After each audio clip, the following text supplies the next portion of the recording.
வணக்கம். செய்திகள் வாசிப்பது நித்யா. இன்றைய முக்கிய செய்திகள். மாணவனுக்கு பாலியல் தொல்லை, ஆசிரியர் கைது. சென்னை அசோக் நகரில் உள்ள தனியார் பள்ளியில் 9ஆம் வகுப்பு மாணவனுக்கு பாலியல் தொல்லை அளித்ததாக ஆசிரியர் சுதாகர் போக்சோ சட்டத்தின் கீழ் கைது செய்யப்பட்டார்.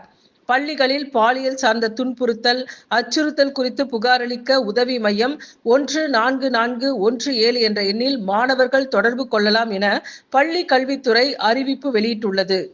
சதம் கடந்து விளையாடி வந்த இந்திய வீரர் சுப்மன் கில் 112 ரன்களுக்கு அவுட் ஆனார். அமைச்சர் செந்தில் பாலாஜிக்கு வழங்கிய ஜாமீன் தீர்ப்பை திரும்ப பெற கோரிய வழக்கு உச்சநீதிமன்றம் கேள்வி. அமைச்சராவதில் செந்தில் பாலாஜிக்கு என்ன அவசரம்? போக்குவரத்து துறையில் வேலைக்கு லஞ்சம் பெற்ற வழக்கில் பாதிக்கப்பட்டவர்கள் எத்தனை பேர்? செந்தில் பாலாஜி அமைச்சராக தொடர விரும்புகிறாரா என்பதை கேட்டு சொல்லுங்கள். 200க்கும் மேற்பட்ட அரசு ஊழியர்கள் சாட்சிகளாக இருக்கும்போது அமைச்சராக தொடர்ந்தால் என்னவாகும்? அமைச்சராக தொடர்வதா இல்லையா என்பதை செந்தில் பாலாஜி முடிவு செய்ய வேண்டும் என உச்சநீதிமன்றம் கேள்வி எழுப்பியுள்ளது. பள்ளி மாணவனுக்கு பாலியல் தொல்லை அளித்ததாக தனியார் பள்ளி ஆசிரியரான சுதாகர் என்பவரை போக்சோவில் பிடித்து போலீசார் விசாரணை மேற்கொண்டு வருகின்றனர். பாலியல் துன்புறுத்தல்கள் மாணவர்கள் புகார் அளிக்கலாம். 144117 என்ற இலவச தொலைபேசி எண்ணில் அழைக்கலாம். பாலியல் சார்ந்த துன்புறுத்தல்களுக்கு 144117 என்ற தொலைபேசி எண்ணில் பள்ளி மாணவர்கள் புகார் அளிக்கலாம். பாதுகாப்பற்ற சூழலில் இருந்தாலும் மாணவர்கள் இலவச எண்ணை தொடர்பு கொள்ளலாம். தேர்வு மற்றும் உயர்கல்விக்கான வழிகாட்டுதலுக்கும் 144117 என்ற எண்ணை தொடர்பு கொள்ளலாம். புகார் அளிக்கும் மாணவ மாணவிகளின் அடையாளங்கள் வெளியிடப்படாது. சம்பந்தப்பட்ட நபர்கள் மீது உடனடியாக நடவடிக்கை எடுக்கப்படும்.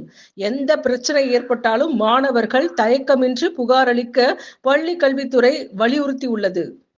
சேலம் மாவட்டம் ஆத்தூரில் இருந்து வானவரம் மலை கிராமத்திற்கு சென்று கொண்டிருந்த அரசு பேருந்து ஓட்டுநரின் கட்டுப்பாட்டை இழந்து சாலையோர பள்ளத்தில் தலை குப்புற கவிழ்ந்து விபத்துக்குள்ளானது. விபத்தில் காயமடைந்த 2 பெண்கள் உட்பட 7 நபர்கள் அரசு மருத்துவமனையில் அனுமதிக்கப்பட்டு சிகிச்சை அளிக்கப்பட்டு வருகின்றனர். இந்நிலையில் பேருந்து விபத்துக்கு ஓட்டுநரே காரணம் என தமிழ்நாடு போக்குவரத்து கழக சேலம் மண்டலம் நிர்வாக இயக்குனர் விளக்கம் அளித்துள்ளார். மேலும் ஓட்டுநரை தற்காலிக பணியிடை நீக்கம் செய்யவும் உத்தரவு பிறப்பித்துள்ளார். பேருந்தில் இடம் பிடிப்பதில் தகராறு, சக மாணவன் தாக்கியதில் 14 வயது சிறுவன் உயிரிழப்பு. மேலும் 5 பேருக்கு GPS நோய். பூனேவில் கில்லன் பாரோ சிண்ட்ரோம் GPS நோயால் மேலும் 5 பேர் பாதிக்கப்பட்டுள்ளனர்.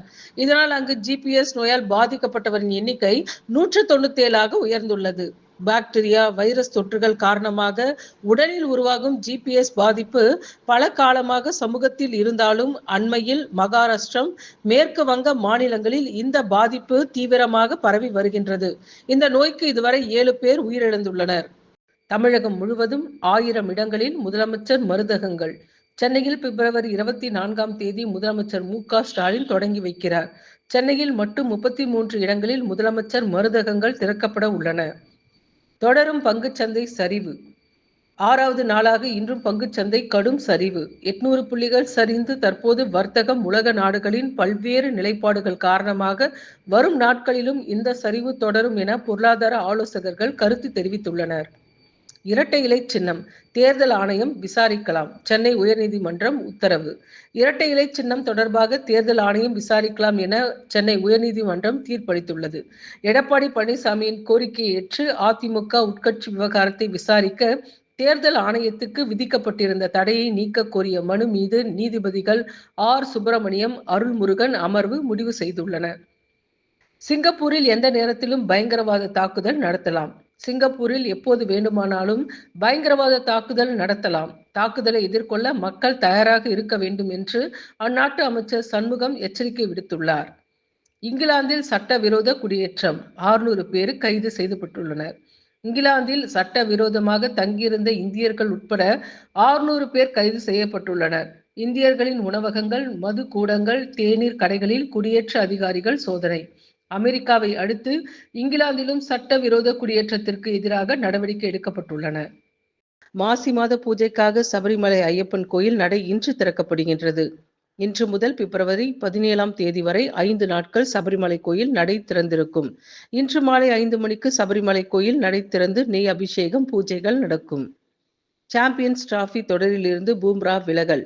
முதுகில் ஏற்பட்டுள்ள காயம் காரணமாக இந்திய முன்னணி பந்து வீச்சாளர் பும்ரா சாம்பியன்ஸ் டிராபி தொடரில் இருந்து விலகல். முதற்கட்ட ஸ்குவாடில் பும்ரா பெயர் இடம்பெற்றிருந்த நிலையில் தற்போது வெளியிட்டுள்ள இறுதிக்கட்ட ஸ்குவாடில் அவருக்கு பதிலாக ஹர்ஷித் ராணா சேர்க்கப்பட்டுள்ளார்.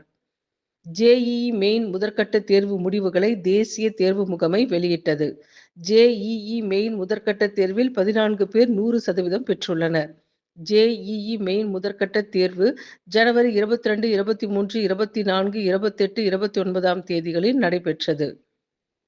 பாடகர் எஸ்பிபி பெயர் சூட்டல் பெயர் பலகையை திறந்து வைத்தார் துணை முதலமைச்சர். மறைந்த பின்னணி பாடகர் எஸ்பி பாலசுப்ரமணியம் நினைவாக சென்னை நுங்கம்பாக்கத்தில் உள்ள காம்தார் நகர் முதன்மை சாலைக்கு எஸ்பிபி பெயர் சூட்டல்.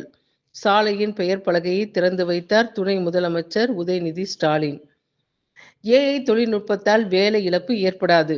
பாதுகாப்பான முறையில் ஏஐ தொழில்நுட்பத்தை அனைவருக்கும் கொண்டு செல்ல வேண்டும். உலகின் தென்பகுதி மக்களுக்கும் ஏஐ தொழில்நுட்ப பலன்கள் சென்று சேர வேண்டும். ஏஐ தொழில்நுட்பத்தால் வேலை இழப்பு ஏற்படாது. அதன் இயல்பு மட்டுமே மாறும் என்று பிரதமர் நரேந்திர மோடி தெரிவித்துள்ளார். ரூபாய் 7,375 கோடி மதிப்பிலான முதலீடுகளுக்கு அனுமதி. தமிழ்நாடு அமைச்சரவை கூட்டத்தில் ரூபாய் 7,375 கோடி மதிப்பிலான தொழில் முதலீடுகளுக்கு அனுமதி அளிக்கப்பட்டுள்ளது. தமிழ்நாடு அமைச்சரவையின் ஒப்புதல் மூலம் சுமார் 19,000 பேருக்கு வேலை வாய்ப்பு கிடைக்கும். உலகளாவிய திறன் மையங்கள், லெதர் அல்லாத காலணி, உணவுபடுத்தல் உள்ளிட்ட துறைகளில் தொழில்களுக்கு அனுமதி வழங்கப்பட்டுள்ளன. அயோத்தியில் அலை அலையாக பக்தர்கள் வெள்ளம். பிரயாக்ராஜ் மகா கும்பமேளா செல்லும் பக்தர்கள் பலர் அயோத்தியா, காசி மற்றும் மதுரா, பிருந்தாவனம் செல்கின்றனர்.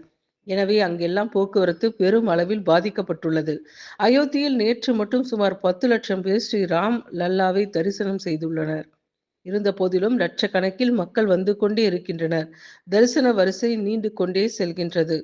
தெருக்கள், வீதிகள் மற்றும் சாலைகள் அனைத்தும் வாகனங்களால் நிறைந்து காணப்படுகின்றது. எனவே பள்ளிகளுக்கு அடுத்த சில நாட்களுக்கு விடுமுறை விடப்பட்டுள்ளது.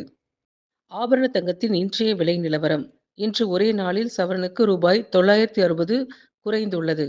ஒரு சவரன் தங்கம் ரூபாய் 63,520க்கும் விற்பனை செய்யப்படுகின்றது.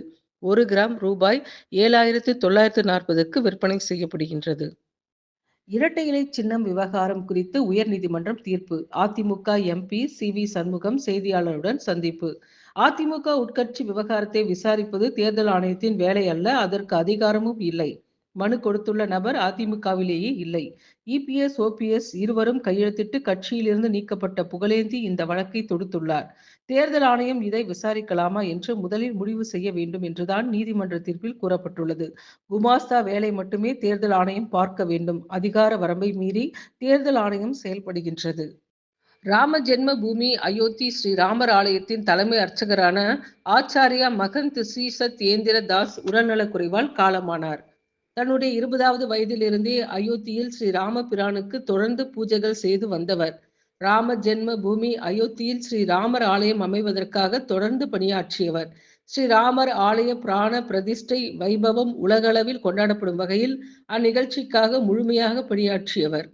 பங்களாதேஷில் இஸ்கான் அமைப்பினர் மீதும் ஸ்ரீ கிருஷ்ணர் ஆலயத்தின் மீதும் தாக்குதல் நடந்த போது அதை கண்டித்து பாரதத்தில் இருந்து முதல் கண்டனத்தை பதிவு செய்தவர் இந்து சந்நியாசி ஆச்சாரியா மகந்த் ஸ்ரீ சத்யேந்திர தாஸ். இலவசங்கள். சுப்ரீம் கோர்ட் அதிருப்தி. இலவசமாக உணவுப் பொருட்களையும் பணத்தையும் பெறுவதால் மக்கள் சிலர் வேலைக்கு செல்ல மாட்டார்கள்.